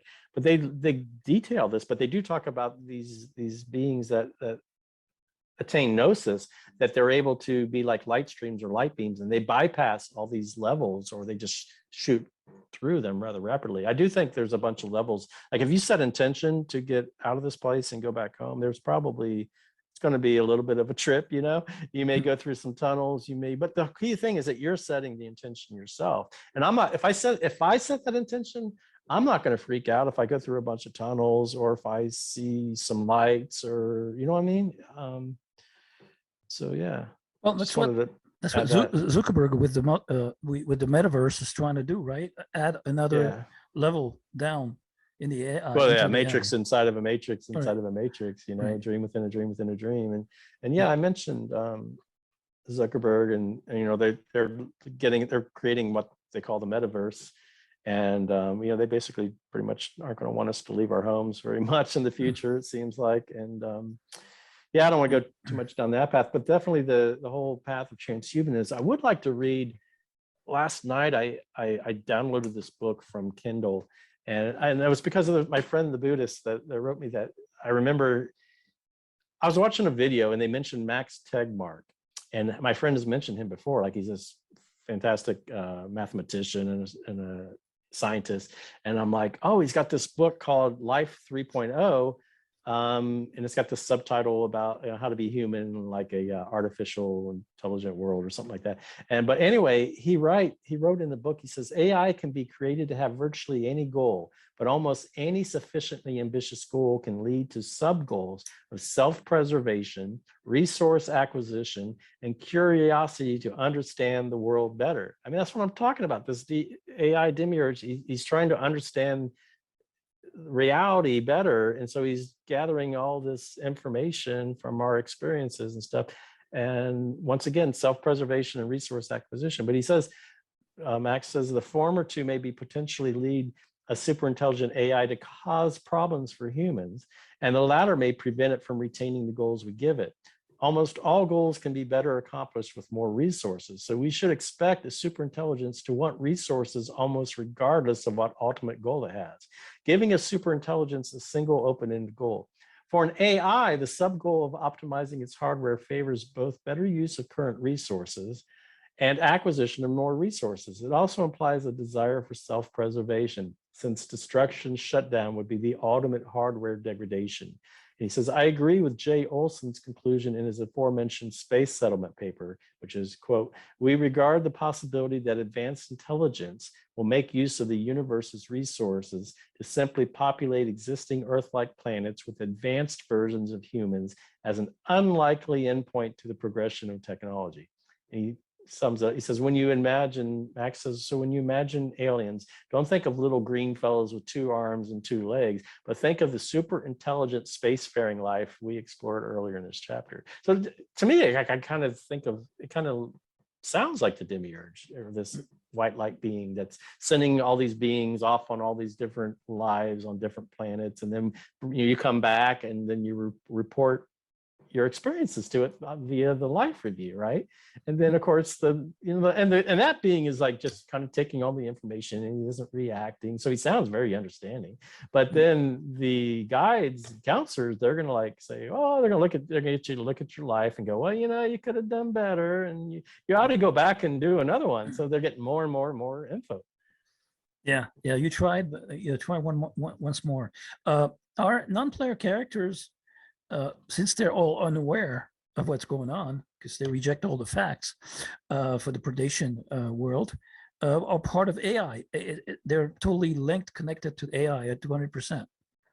Because NPCs, yeah, Dolores Cannon talked about them and called them like background characters and stuff like that. But I'm a computer programmer, ex-computer programmer, and so I understand a little bit of that. And it's very possible that if the NPCs, there are some NPCs, and Gnostics did talk about some soulless beings. It's really not a path I like to talk about, because that could like lead to a bunch of witch hunts where like, okay, this person isn't even soulless, we can kill them or do whatever we want to them. So I don't really advocate this line of thinking, but it's possible that like as a computer programmer, like if you want to create a world and all I know right now is what is in front of me, what I can see, and the rest of it's kind of like data that I'm getting from the news and I'm reading here and there. But all I know is what it's like.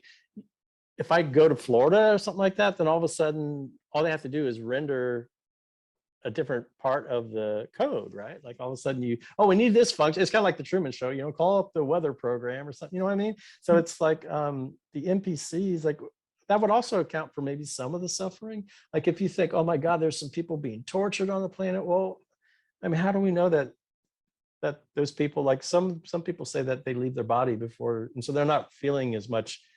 I mean, I'm not trying to belittle it or minimize it, but I mean, it would help you deal with. I mean, that's the biggest thing that people don't like, is the fact there's so much suffering and evil on the planet. But maybe some of that's going on is not real beings that are experiencing that. And I don't really like that idea, because it just opens everything to such bad practice. You know what I mean? yeah. Well, but it's possible. You look at the movie Westworld. Man, when I was a kid and I saw that movie Westworld, I was like, wow. It's like, how do I know that these beings, like, this is just, maybe this all is just Wayne's World, right? Yeah, exactly. Yeah, with Yul Brynner. Yeah, I remember that one. Yeah, it shocked me back then also. Oh yeah. Let's say we're getting somewhere by intention, raising vibration while we're here, but on the way out also, how do we get out of this addiction to drama that is sort of unconscious? Our subconscious is attracted to drama because it's been traumatized by it and also programmed by it. Our lives have been programmed by drama. You have to. So is avoiding the life review a good point, a good way to avoiding it, or just not reacting to it? Just like, okay, well, that's the past. Why? I mean, yeah, you can maybe learn from the past, but they say that everything happens simultaneously over there, that there is no past and present, and it's just all at once. And so what value is there? What's done is done. I mean, it's you're not the same person that did something 50 years ago. I mean, why are you going to react to something that you said or did that wasn't perfect? I mean, my way of thinking is, I'm not going to react to it if I get put in that scenario, which I'm not in the first place, because I'm unless my life just passes in front of my, like maybe I'm in a car crash or something and my life just passes before my eyes before I even see a light. I'm just going to try to have that mindset that I'm not going to react to it, and that it's in the past, and I'm not that same being, right? And so but there's two paths you can go on, not to borrow a line from Stairway to Heaven, but you could like become a Buddhist monk and just segregate yourself from society and not even partake, and maybe that way you don't get attached, right? Or you could try to just get it out of your system, so to speak. Like maybe if there's something that's a problem for you, and I don't recommend it with drugs, or some things are too addicting to even mess with. But maybe you have an issue with the opposite sex or lust or something like that. I mean, maybe you can go to a strip club for a while until you just get so turned off by you know what I'm saying? It's just realize that it's just not the answer that you thought it would be, kind of thing, you know? So you could like do it you could like just withdraw from society, which is one way, or you can kind of face it head on, you know, try to understand it better, and then get a grasp and realize that because it's going to play itself out after a while, right? You're going to get tired of everything in this world. Yeah, well, it's already the case for for a lot of us right now. So, but you know, that part of humanity that's left within us takes on the emotional side of our thoughts. Our train of thoughts is very emotional. And you see most of those NPCs don't have any emotions. They play out like actors, the Truman Show actors, the emotions. You know, they don't give a crap about the elders in their family, other family members who get three shots, or their kids being masked up in school. They don't give a crap about what happens in their own family. They're masochistic beings, so they don't have much emotion, true authentic emotions like the humans do. That's why it's going to make it it could make it harder for us at the T moment, at the very moment of passing, to let go of everything all at once. That's what I'm saying. That's the human part of us. Well, you can slowly try to wean yourself off of everything that's material and just kind of, become Buddhist, or just meditate. Don't put so much, I don't know. Why are you so concerned about striving for material, possessions and to me, I look at this system as being rigged. Sure, I would love to have a beautiful, conscious wife, but if you look at the fact of the matter is, like, 5 or 10% of the men get like 80% of the women that are desirable, right? Or if you want to become like a really fantastic musician, it's just how many people, it's such a small percentage that have the ability to do that without they say you need like 10,000 hours of practice, but some people, they're never going to get there. They just don't have the talent or ability. So, to have the jobs that you'd like, or to do the thing, like, I'd love to play the guitar and stuff, but I got arthritis that's crippling, and it seems like everything you try to desire in this world, it just seems like it's a wild goose chase, and it's so difficult to get it. And even if you do get it, to maintain it, because then all of a sudden you achieve that. So now you want something different. Now you want something more. When is enough enough? Yeah. So, but that's one way you can try to start to wean yourself off of the attachments to this world. Sure, we all have to work and make a living to pay the bills and everything, but you can try to have balance and moderation, and just not you work on your envy and your desire and your greed. This whole happycracy movement and trend, all those happiness coaches out there, they're a fraud, basically. So yeah, I can relate to what you just said. So you can't teach someone to be happy. I don't know what they teach, but maybe you can try to convince yourself, tell yourself. I actually thought about that the other day. It's like, you're talking about the settings, intentions, whether to go home or to be free. I actually thought about, what about happy, happy, joy, joy? And if all of a sudden you set your attention on being happy and having joy, then I guess you'd be happy and you'd have joy. That's not a horrible intention to have. There's that fall within the confines of the teachers that you're talking about. Yeah. It's kind of hard in this world to do that. You're just kind of like, you're just putting your head in the sand going la la la la, and you're not living in reality. If there's all people dying all around you, but you're just going to be pretending everything's great. Yeah, exactly. That's the question we're asking ourselves. What will happen to us, maybe the last few conscious people, aware people out there, when we'll be surrounded with zombies so, that may turn against us. That's but that's another that's another concept of the zombie apocalypse that we may be gearing towards. But I wouldn't want to be around. I'm not into survival, so survival of the fittest among the zombies. There's no interest.